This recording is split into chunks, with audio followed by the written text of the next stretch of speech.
Yes, a lot of things happen between marriages that are never public until the final decision has been made.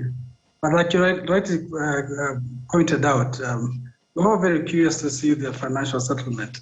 I mean, these numbers are bigger than some economies, just between two individuals. So this is an interesting one, worth watching.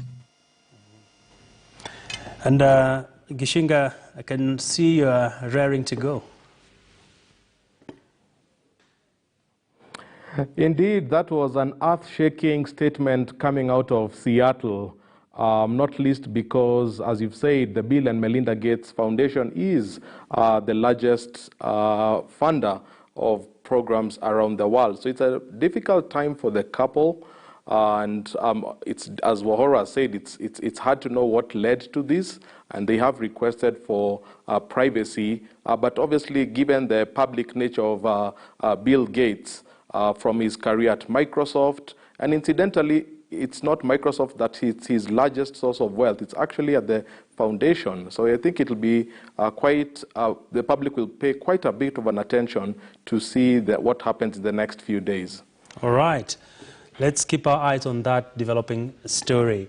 Well, I'd like us to move on to our next area of focus, gentlemen. Of course, we had Samia Suluhu, President of Tanzania, in the country. And the government has also announced quite a number of deals that the two countries did sign. Some of the key deals that characterized this particular visit by President Samia Suluhu was, of course, the gas pipeline deal. And on the Kenyan side, we did see President Uhuru Kenyatta offering an olive branch where he did say that he will be allowing Tanzanians to work in the country.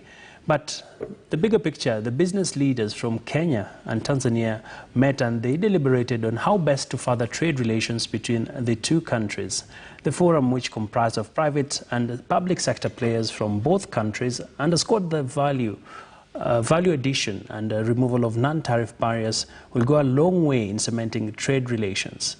Well, Katin's Kipkemboi was attending those trade talks. Let's take some perspective first.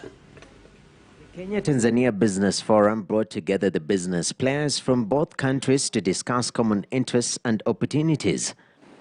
It is my hope that this forum will act as a catalyst for our business community to kickstart meaningful partnership with Kenya companies in the areas of investments and trade opportunities. Prosperity for our two countries hinges on creating a conducive business environment, boosting economic cooperation, and growing mutually beneficial trade and investment. All right, gentlemen. What has been the talk of town right now is that the Tanzanian president did, of course, play a bit of trying to massage the ego of Kenya after we lost our deal to Uganda. Of course, that was the oil pipeline deal. And Gishinga, it would be interesting to just get some perspective around, are we getting the gas pipeline deal to stand in the place of the fact that we lost the oil pipeline deal? And of course, what are some of the key highlights that you think stood out for you on this, on her maiden visit to Kenya as president? Well, I think in terms of the gas pipeline deal, I think that was always in play. It's something that has been talked about for a long time. So I don't think it was a response to what Tanzania signed with Uganda. But I think the broader picture has been how do we get a meaningful partnership with Tanzania, which is one of our, we have a special relationship with. So I think the optics looked very tidy, and I think the messaging was correct. But however, I think when you scratch beneath the surface, you saw Kenya extending waivers for business permits and work permits to Tanzanians, but we didn't see Tanzania reciprocating that. And for me, that is one of the biggest issues that needs to be resolved. So that sense of imbalance, I think, will still leave economists still trying to unpack what is at play here. All right. And Mr. Ohoro, of course, Kenya being the gateway into East Africa, we are expected to be the big brother and seed ground to our younger partners in East Africa, contrary to what Gishinga is proposing. Well, yes, just to correct it, that they're not, well, basically they gained independence before us. But two things stand out. My brother's observation about the non-reciprocal arrangement. I think she has to play a very delicate game, given that she's new to the job.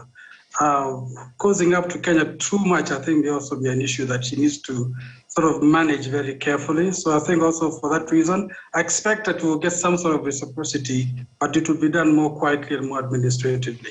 Now, beyond that, I'd like to just mention that it's interesting how the chemistry between leaders sets the tone for nations.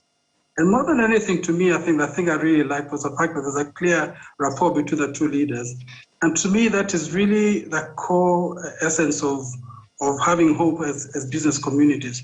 You know, we talk about in a lot of, especially developed economies, that there's this thing called sentiment, a sentiment index, and the importance of that for business confidence. This is a classic example of how the rapport between two leaders will actually translate, I believe, into a much more conducive business environment.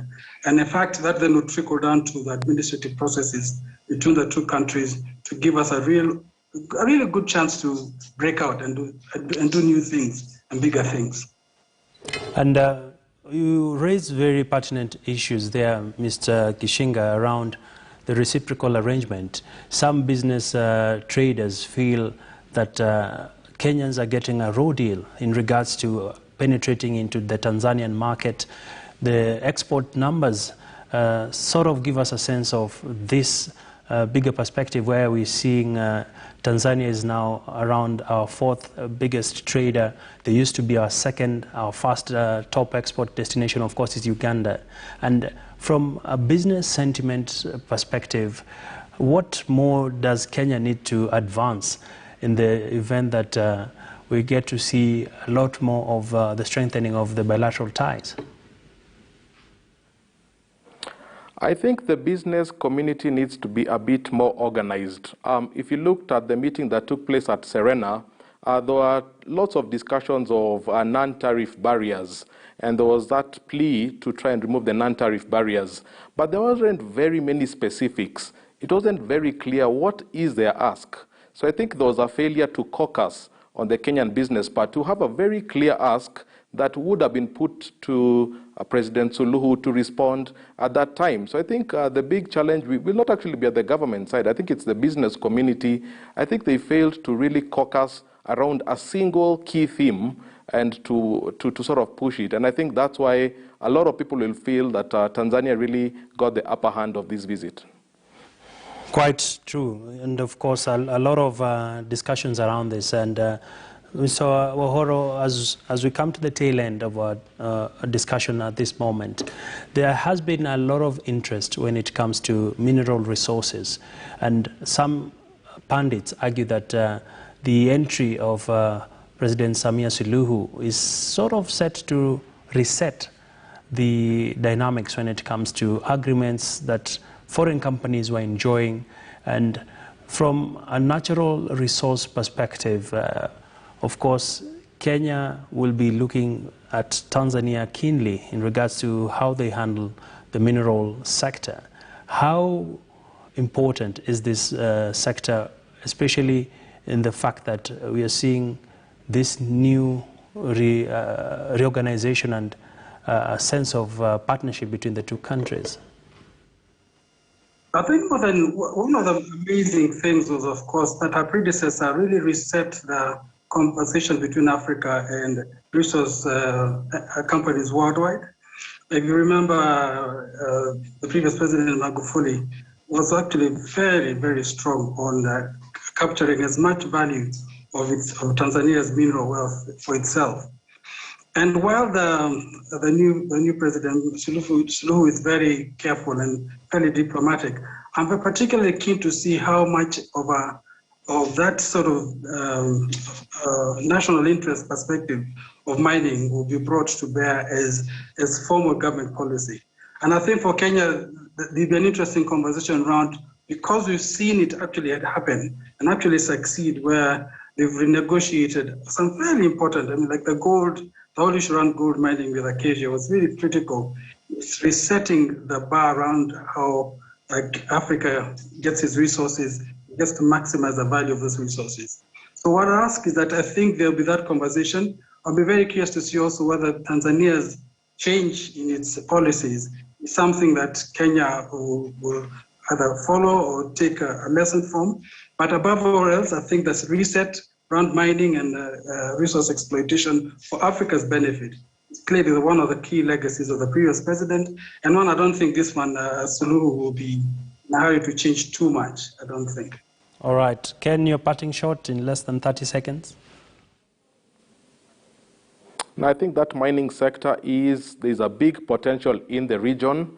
I was glad yesterday when the Taita Taveta University had their graduation, and we could see they have a mining program and people graduating with degrees and PhDs in mining. So I think that area of building capacity and some of these universities in some of these key counties need to use that as a competitive advantage. It was great to see how academia is starting to come close to the devolution to be able to explore these resources that can be able to bring this to